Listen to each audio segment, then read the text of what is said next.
Hey guys, happy Thursday. We're about a week away from knowing what date exactly GameStop's Q4 earnings is going to be. Less than 3 weeks from knowing what those Q4 results are. And I want to talk with you guys about these loco numbers from Michael Pachter.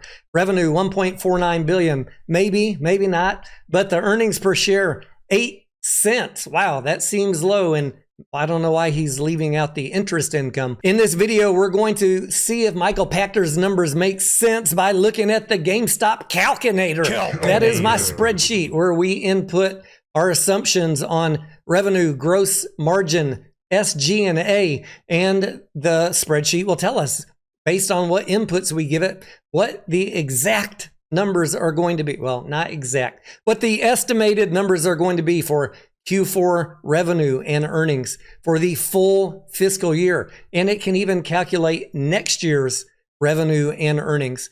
And in addition to that, the calculator can tell us a fair value price for GameStop based on the trailing 12 months and the forward 12 months. This is an awesome tool, and I put a lot of time in it to take the emotion out of the discussion. There's a lot of pumpers out there giving you guys crazy numbers.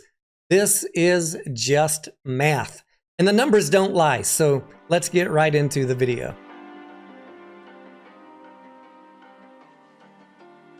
Let's talk about a couple of misconceptions often pushed out to you guys about me by the pumpers of GameStop. They tell you I have a $10 price target for GameStop.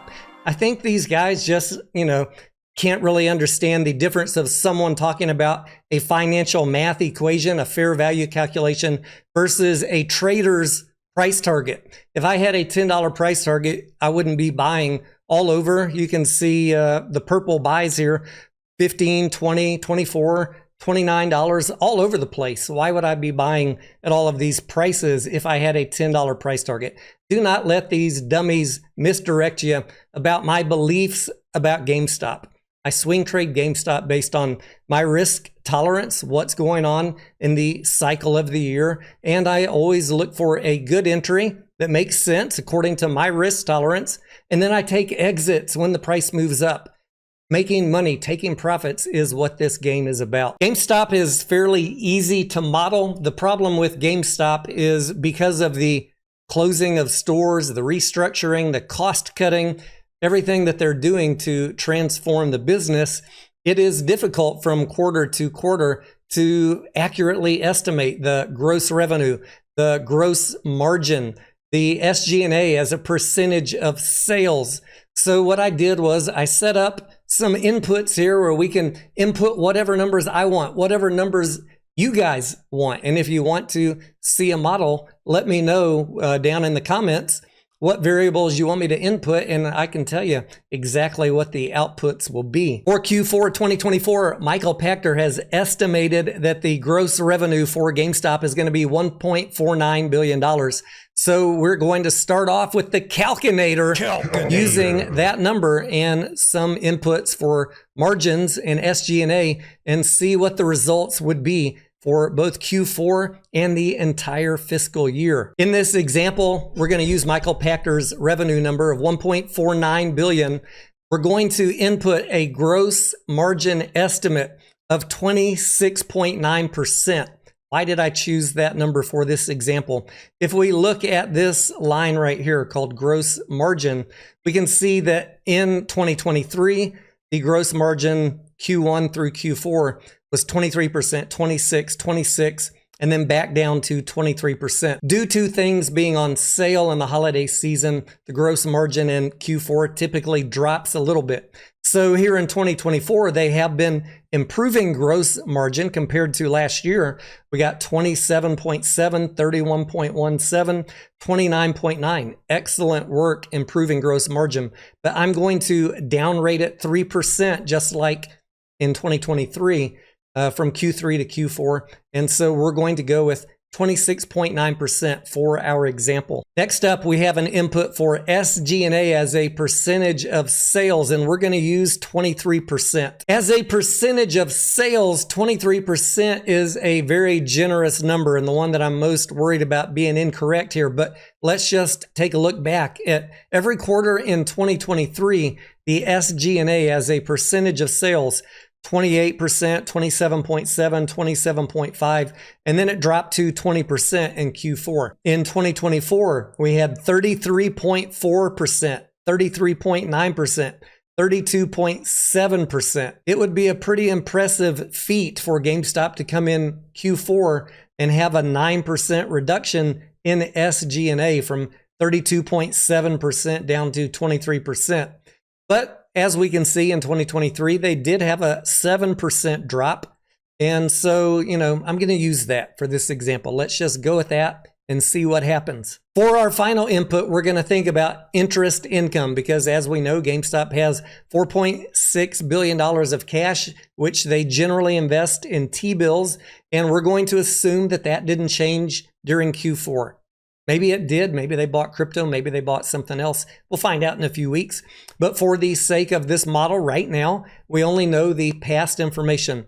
We're going to use 4.4% as the average of what they probably earned over the 90-day period in Q4. Using these inputs, and again, I can model whatever you guys want. There's no wrong answers. Whatever you wish, we can see the results. But using these inputs, we have for Q4 a net income of $108 million. That is comprised of $58 million of operating income and $51 million of interest income. That gives GameStop in this example a earnings per share of 24 cents. Very different than Michael Pachter's 8 cents. I don't know why his number is so low. I'd be shocked to see earnings per share at 8 cents. In terms of how this looks for the entire fiscal year, if we can model Q4, we can add it to the other 3 quarters and come up with an estimate for the entire fiscal year, which is, the other numbers that are going to be reported on the 10K. That will give GameStop a total revenue for the year of $4.03 billion, a net income for the year of $108 million,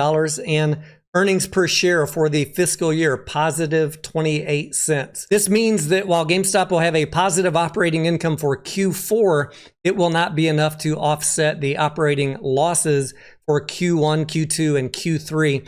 And they will have a net result for the year of a negative $48 million operating income. If you're using a tool like stockanalysis.com, they do have data that is different than the official GameStop 10Qs. So switch the data source to NASDAQ and it will give you the same data as on official GameStop SEC filings. Now, I do want to point out that when I am calculating the fiscal year earnings per share, I am using this square up here at the top, which is weighted outstanding shares. Remember, GameStop had 3 dilution events during 2024. And when the company reports earnings per share calculated on the entire fiscal year, they're not going to use 446 million shares outstanding. They're going to use a weighted shares for the year. And I have calculated that at 391 million shares. If you come up with a different number before GameStop tells us what they used, let me know down in the comments. If GameStop comes in anywhere close to the results that we have here based on these input variables, that would give the company a trailing 12 months PE ratio of, let's see down here in the bottom right, 86.97 to be exact. 87 is a huge improvement from the current PE ratio of 135. However, it is still very high relative to its peers. And I don't care how many times people try and misdirect you to compare GameStop to tech companies. You should compare GameStop's PE ratio to peers in its specialty retail segment. And by that comparison, GameStop is still going to be considered overpriced with a market price of $24.20 relative to these earnings. 87 PE ratio is still going to be considered high, and the shorts are still going to try and short it unless Ryan Cohen has some other good news for us in Q4. Do you think he's going to talk about an acquisition? Do you think that he's going to blow all these numbers out of the water based on some gains from crypto? Let me know down in the comments what you guys think.